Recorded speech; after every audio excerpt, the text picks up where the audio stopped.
आज 6 मई 2026 है, दिन है वेडनेसडे का। 4 तारीख को 5 राज्यों में जो विधानसभा चुनाव हुए थे उसके रिजल्ट आए। सबकी नज़र पश्चिम बंगाल में थी और पश्चिम बंगाल में पहली बार जो कमल है यानी कि बीजेपी ने अपनी सत्ता स्थापित कर दी है। 208 विधानसभा सीटें जीती और जो टीएमसी है जो 15 साल से सत्ता में थी उसको उखाड़ फेंका। 90 से भी कम सीटें जो टीएमसी है उसने जीती है।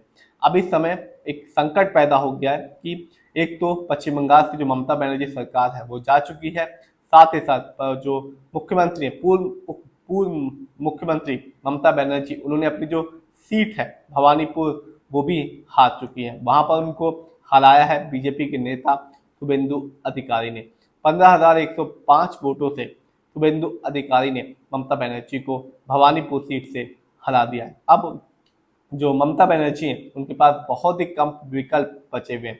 या तो वो फ्रीडम फाइटर की तरह फिर से एक बार फाइट करें या तो वो दिल्ली की ओर रवाना हो जाए। उनके पास सिर्फ एक ही विकल्प बचा हुआ है, क्योंकि जो बीजेपी के नेता हैं शुभेंदु अधिकारी उन्होंने 2 विधानसभा से सीट पे लड़ाई की थी, एक नंदीग्राम और एक भवानीपुर, और वो आगे चल के एक ही सीट से विधायक रह सकते हैं, यानी कि वो एक सीट को खाली करेंगे।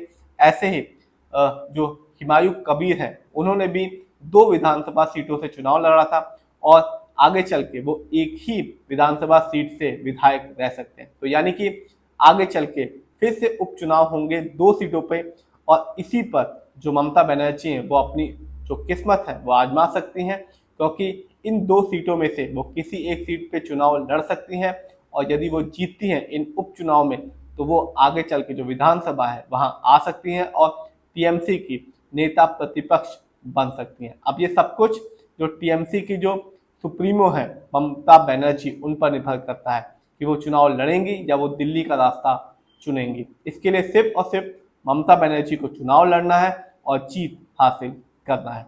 तो अब उनके पास जो विकल्प है वो काफी कम है। उपचुनाव लड़ना या तो वो दिल्ली की ओर रवाना हो सकती है, क्योंकि एक तो 15 साल से जो उनकी सत्ता थी वो जा चुकी है, साथ ही साथ उन्होंने अपनी जो सीट थी भवानीपुर वो भी हार गए। यदि उनकी पार्टी जीतती और पार्टी सत्ता में आती तो उनके पास 6 महीने का समय मिलता कि वो किसी सीट से उपचुनाव जीतती मुख्यमंत्री रहते हुए और फिर विधानसभा में शामिल होती। लेकिन ये भी विकल्प खत्म हो चुका है, क्योंकि उनकी पार्टी भी हार चुकी है और वो भी अपनी जो सीट है वो हार चुकी है।